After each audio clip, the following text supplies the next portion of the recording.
I realized what is lacking in 2024 is a professional society or an organization, like a professional home for physicians and other healthcare professionals that want to work in the AI and medicine space. So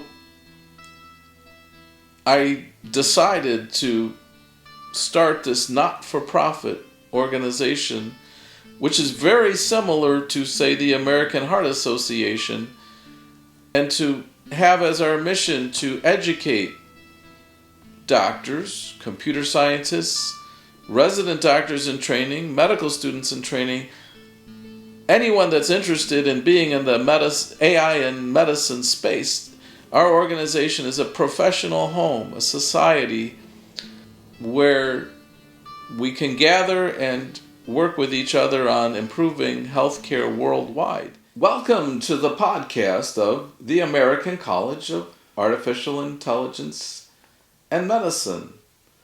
I'm Mel Speisman, the president of the American College, and here with me today is our podcast host and producer, John Holmblad. Hi, everybody. I'm here with Mel, my good friend and doctor, and foremost expert on artificial intelligence in the medical world. I really just wanted to ask some questions to get a better understanding of what all that's about. How is artificial intelligence affecting the medical world today here in 2024? It really has had a dramatic effect in the last year, and I'll give you examples. But what I want you to recognize is this, that 2 years ago to this date, ChatGPT was released by OpenAI.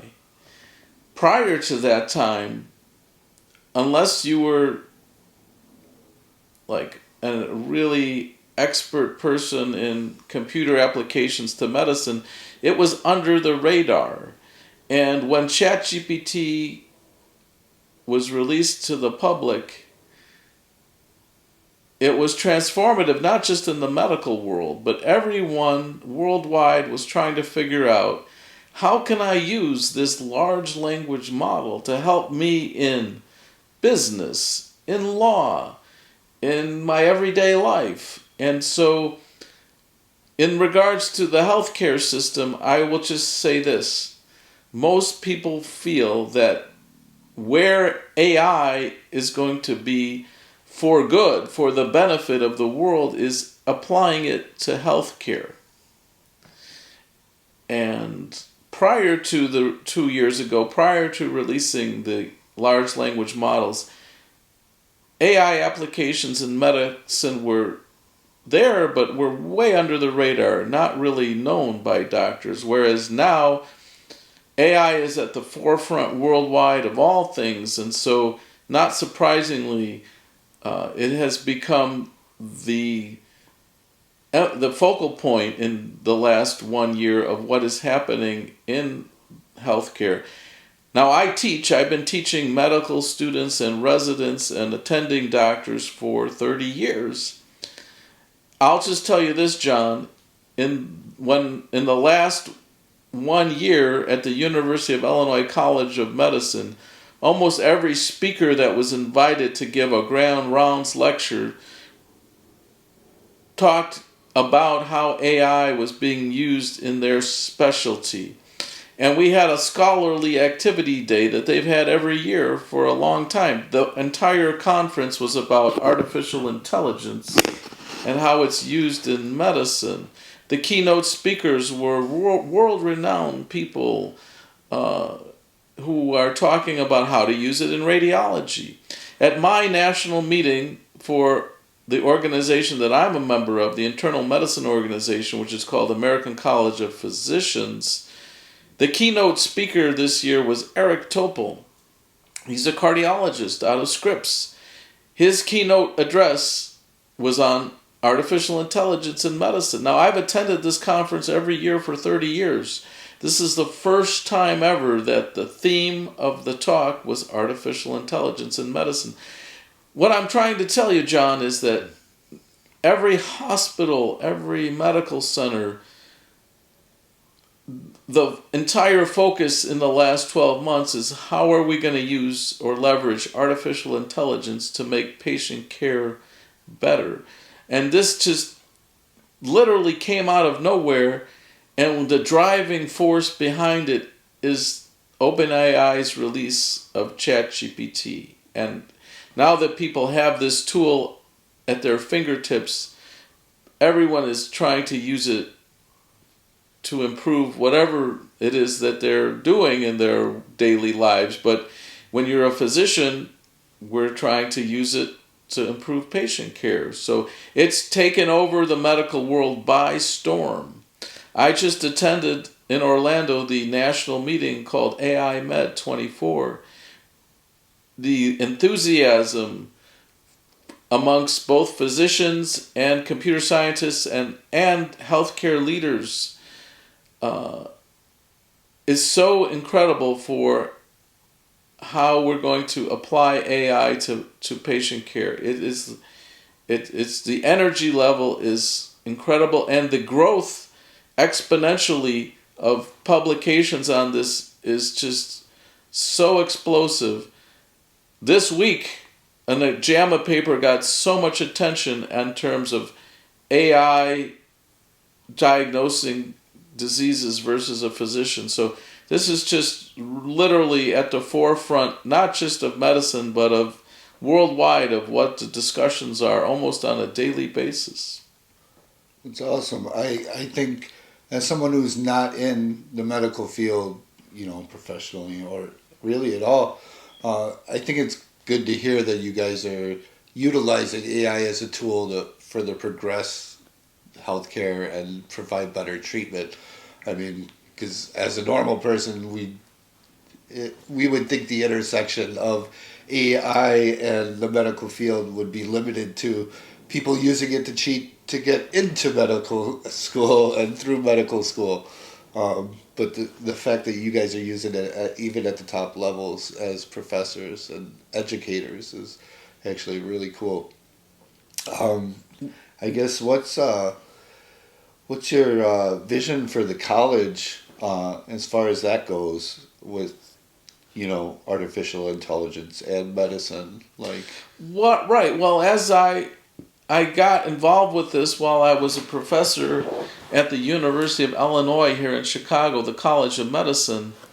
The head of neurology was hosting conferences on the East Campus on the computer science side to bring physicians over to meet with computer scientists. And I met with departments of computer science, heads of departments of biomedical engineering, medical informatics experts, all at the University of Illinois. And I realized at that time, to implement artificial intelligence in medicine, doctors needed to collaborate with computer scientists and other experts in biomedical engineering and informatics, and that without this kind of collaboration, we would not be able to make the amazing changes that I'm hoping for in healthcare. So I worked on building this kind of teamwork between computer scientists, biomedical engineers, informatics specialists, and physicians. And I realized what is lacking in 2024 is a professional society or an organization, like a professional home for physicians and other healthcare professionals that want to work in the AI and medicine space. So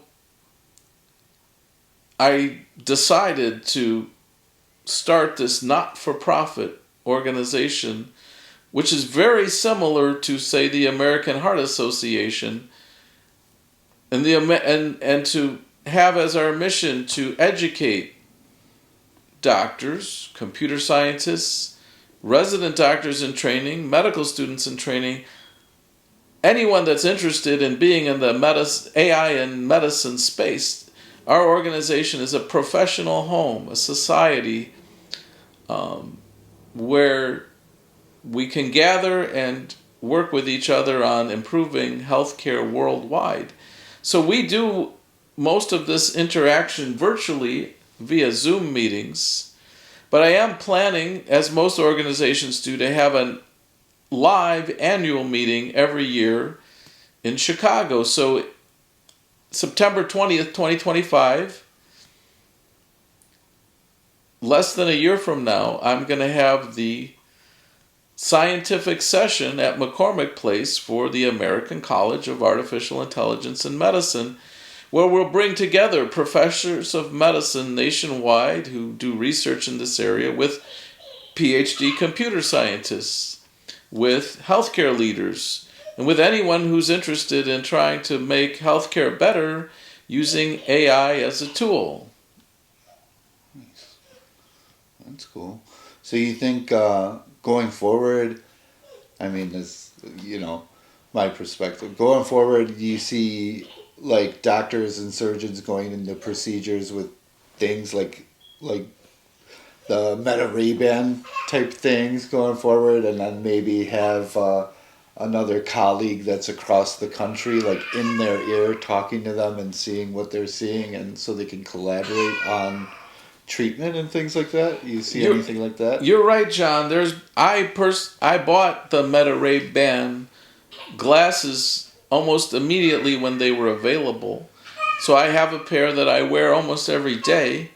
Though the VR type goggles and the companies that make them, there is a lot of work in this AI and medicine space on trying to use it to teach people surgery or to find applications for patient care. So yes, there's intense efforts right now in the area you mentioned of wearing goggles or glasses and using that in the ways to help patient care. So not only do I see that happening, it is happening as we speak. And there's almost every day there's a lot of meaningful work about that's being posted. And so I know the companies that create those products are actively looking at healthcare applications. So it's not like, will it be done? It's already being done. It's just a matter of when it will be implemented, and certainly soon it will be implemented. Oh, that's awesome. That's pretty cool. So the other thing is I wanted to share with you is, let's say you go to see your doctor today, right now. Yeah. I want to give you some examples of how artificial intelligence is being used. So, for example, if you were to see a doctor at Northwestern Memorial Hospital downtown, they have a department now of artificial intelligence and medicine that's run by Able Co. And Able has worked on, as many others have, a system whereby you can just have a conversation with your doctor in a very empathetic way, where he can make eye contact and really listen to you without being on the keyboard. It's called an ambient listening system. It's like, we all know about the Alexa speaker. It's essentially an Alexa speaker type technology that listens to the entire visit. The doctor doesn't have to type into the computer at all. And when the visit is ended, your electronic medical record will have been generated by the conversation, including the problem list, including the diagnoses, including the coding and billing for everything. But it's not only being done at Northwestern. There are many places that more than 1/3 of healthcare systems today are using an ambient listening system to record the visit, generate the electronic medical record notes.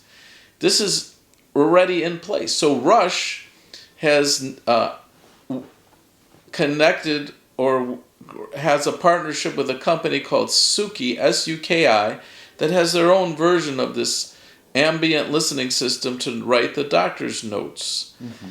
And there's another company called Abridge which is led by a cardiologist, that's been developed by the university world that I'm part of, that's being widely used by many of the large university health systems throughout the nation. So there's many companies out there that have all patented their own version of these ambient listening systems, and Rush implemented it in March of this year. Northwestern implemented this year. I know nationwide, I recently looked into this, over 1/3 of health systems now have implemented such an ambient listening system. So it's already in 1 out of every 3 doctors' offices. And I know if we have this same conversation again 1 year from now, almost every doctor's office and hospital will be using AI to listen to the visit, record it in the electronic medical record. But not only that, to help with diagnosis and treatment plans and innovate in all kinds of beneficial ways for patient care. So this is how AI is actually being used in patient care right now, today, in a way that is so good for improving patient care, for improving the quality of care. And most importantly, and this has been spoken about by so many people at my level, which is it has restored the doctor-patient relationship. And what I mean by that is, when I started practicing 30 years ago, if you came to see me, I could make really good eye contact with you, I could listen, we can build a relationship over 30 years, and I would write it. After the visit, I would just take a pen and write everything down on a paper, and I would be done in moments.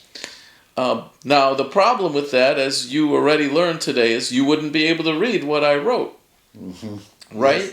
Yes. So, and other doctors might not be able to read what I wrote, and because it's on paper, unless you requested the copy of the records, which was an onerous task, other doctors wouldn't be able to see what I wrote. And so, but there was a wonderful doctor-patient relationship. So a few years back, the laws in the U.S. were changed in such a way that essentially everything got converted to an electronic medical record, meaning I could no longer write by hand my visit with you.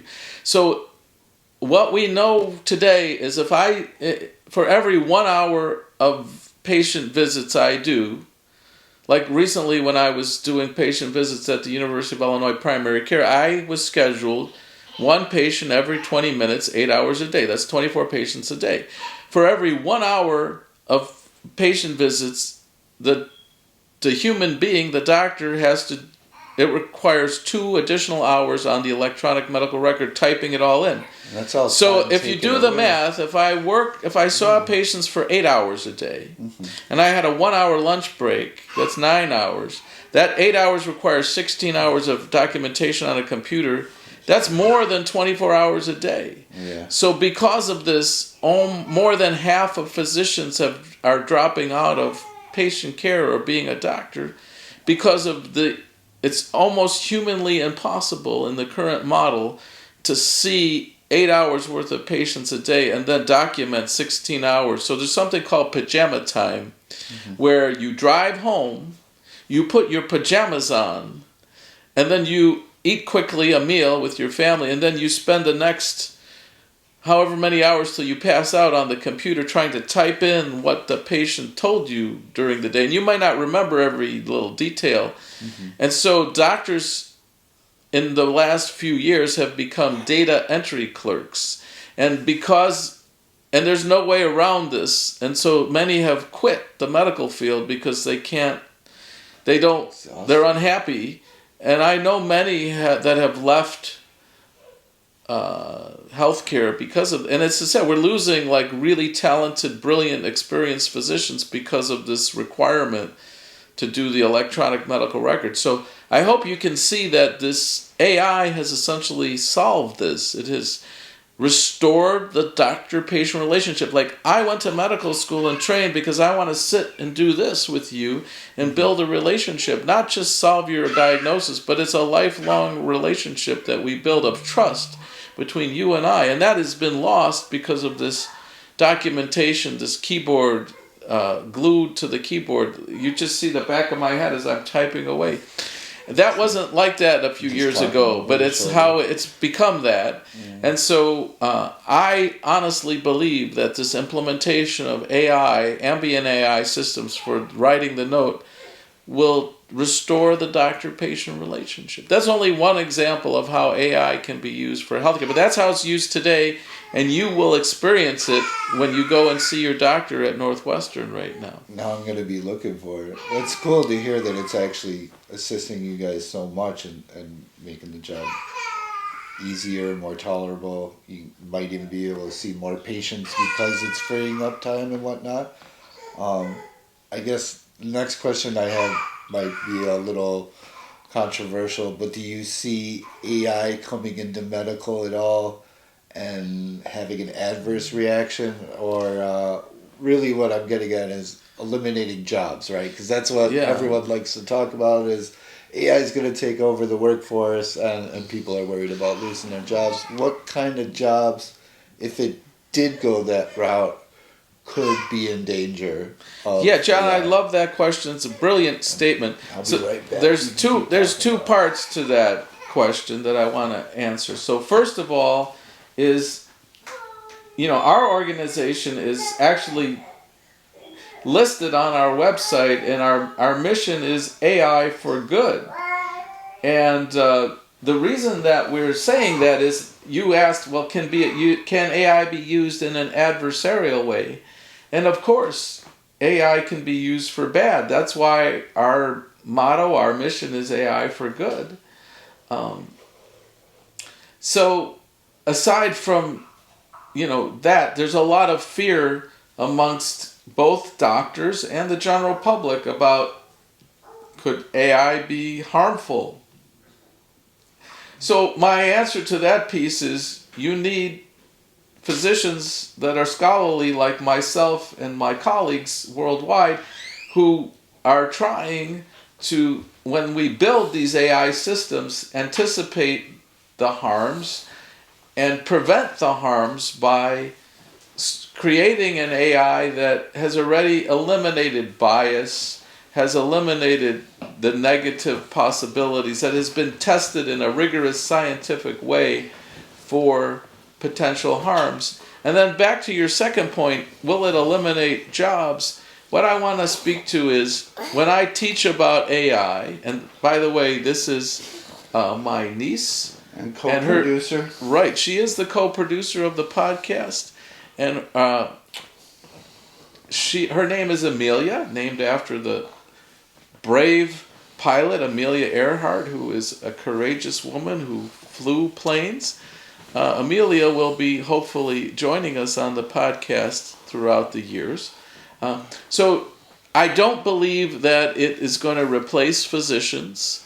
But more importantly, AI can do something called hallucinations. In other words, the doctor always has to supervise or check the AI, and that's why I don't believe it will replace physicians.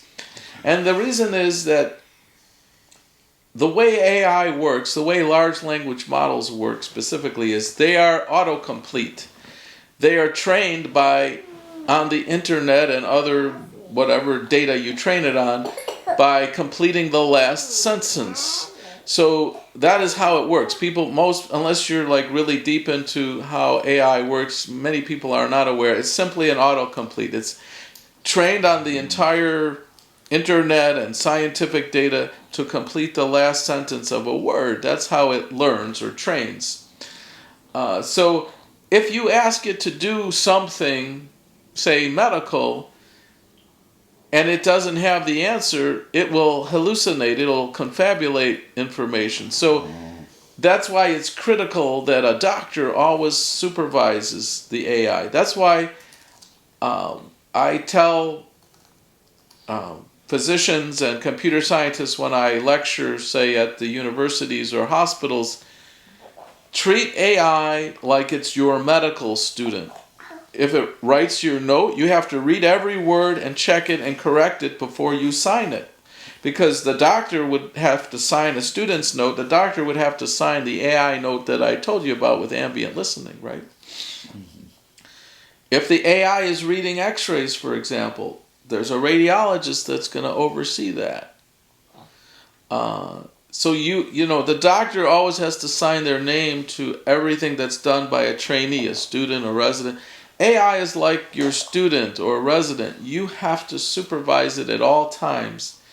And that's why it's really not going to replace physicians. It's going to assist physicians. So, yes, it can help write the note, but you still have to read every word. And back to your thing about saving time, they found, Abel Coe at Northwestern found it wasn't really saving time because you have to read every word and check it. So it's not that it's saving so much time, but it's providing much greater care, much better care. The quality of care in the world is going to improve dramatically through AI applications to whatever medical diagnosis you may have. It will help prompt better solutions, better care. Even better drug discovery. Like for whatever medical conditions you have, John, AI is currently being used for drug discovery, for new drugs that don't exist that will be better than whatever you're taking now in terms of medication. So the possibilities are endless. This is why I've stopped doing everything. I spend 24/7 of my time, 7 days a week, 365 days a year, doing only this because I truly see how the applications that we will develop for artificial intelligence in patient care will save millions of lives worldwide, especially in places that don't have access to care. I'll give you an example. A physician who was working for Google as a side project for fun at Google developed a way to look at the eye using computer vision and diagnose diabetes. It's called diabetic retinopathy. She then tested it in rural India where they don't have access to doctors, and rural Thailand where they don't have access to doctors, and was able to screen for a disease that would, if untreated, will lead to blindness. So this example of how AI can be used worldwide for healthcare for people that don't have access to care is what drives me to want to do this not-for-profit work in AI in medicine. The potential there to really be a difference maker and save lives. I know that, for example, if I use AI to do better with following the guidelines for heart failure, that I could save millions of lives worldwide just by these algorithms that could be used to check what medications people are on and identify opportunities to improve care. So the possibilities are endless. How these applications are going to impact people that maybe don't have good access to medical care, it's going to be transformative in ways that you and I cannot even imagine. And all of this has evolved so rapidly in the last couple of years because of the reason so rapidly in the last 2 years is the difference maker is prior to 2 years ago, what we were doing in healthcare was computer vision reading images, which is great. But now LLMs and their ability to solve problems is so transformative that everyone in healthcare is trying to leverage how can we use LLMs to solve medical problems. So I can't wait for the day when Amelia sits here with us and finds AI solutions to medical problems with us. It's going to be unbelievable. We just were in Orlando for the AI in Medicine conference. Some of the best things presented there were high school students who came up with ideas of how to use LLMs to solve medical problems. I wish I could share those with you. And I hope that one day when your children are in high school that they will meet with us on how to use LLMs to solve medical problems. It was incredible to see how brilliant these high school kids were using LLMs to solve medical problems. Because Amelia is born with this, from the day she came into this world, all of this technology is in her fingertips. And I know that you're very skilled in using all of it, and that you make sure your kids know how to do it at a very high level. So then when they're in high school or college, and if they choose to work with us on this, they're going to be amazing at solving problems. Mm-hmm. See, Amelia is so excited about this potential of how she's going to use AI to solve problems when she's in high school. And she's younger than ChatGPT. So I can't wait to interview Amelia 17 years from now or so and see what her thoughts are on all of this. It's going to be cool. Dude, by then, AI is going to be using AI to further better AI. I have no doubt that is a fact. They're using AI to check AI. It's already commonplace. Yeah. It's crazy. Well, John, I want to do a shout out, everyone, to John Holmblatt. John Holmblatt has been podcasting before anyone even knew what the word podcasting meant. And he has been so kind to bring over a decade of talent in podcasting production to the American College of Artificial Intelligence and Medicine. So, John, thanks for bringing your over a decade of expertise to this field and being willing to host the future of medicine worldwide. It's absolutely my pleasure. I feel honored to be here and to be helping out and to be a part of something so special and innovative and forward-thinking. And thanks for Amelia to be here as the future of healthcare solutions in the world. And I can't wait for her to contribute to the work that we do here in the college. And we hope to see all of you again on Melvin Mondays. So John will be releasing our podcast twice a month, the second and fourth Mondays every month. So he's going to launch the preliminary ones now, and then starting in January of 2025, which is about a month from now, we'll be going full force with interviewing experts worldwide on how to apply artificial intelligence to patient care, making the world a better place. Mm-hmm. That's right. Exciting times. All right. Well, John, we'll see you on Melvin Mondays. See you next Melvin Monday. All right. Thank you so much for having me. All right. If you guys enjoyed what you heard today and want to be part of our AI for Good movement, you can go to www.americancollegeaim.org. You can become a member of the college. We have over 20 different lab groups doing research collaboratively between physicians and computer scientists on all areas and specialties within medicine. For example, we have lab groups in AI in cardiology, AI in pulmonary, AI in critical care, AI in gastroenterology, AI in neurology, endocrinology, AI in surgery, AI in pediatrics, AI in psychiatry. If it's a medical subspecialty, we have a lab group of world-renowned faculty working on publications in science. Also, we're going to be having a national meeting in 2025 in Chicago. If you come to our website, you can register to attend. Right. And if you feel so inclined, check out the website. There is a donation button. You can show some support if you feel like it. We are a 501(c) not-for-profit organization doing AI for good. If you like what you heard today and want to support our movement, you can donate on our website. There's a donate button that you can click. So hoping to see you guys on the podcast again soon. John will release the next one 2 weeks from today. Thanks for listening. See you. I gotta go donate some more snacks to Ami's little cup here. So, see you guys. Thanks for listening. You say bye-bye? Bye. Bye-bye. Say bye-bye, Amelia. Bye. Bye bye, friends. Good job. Bye.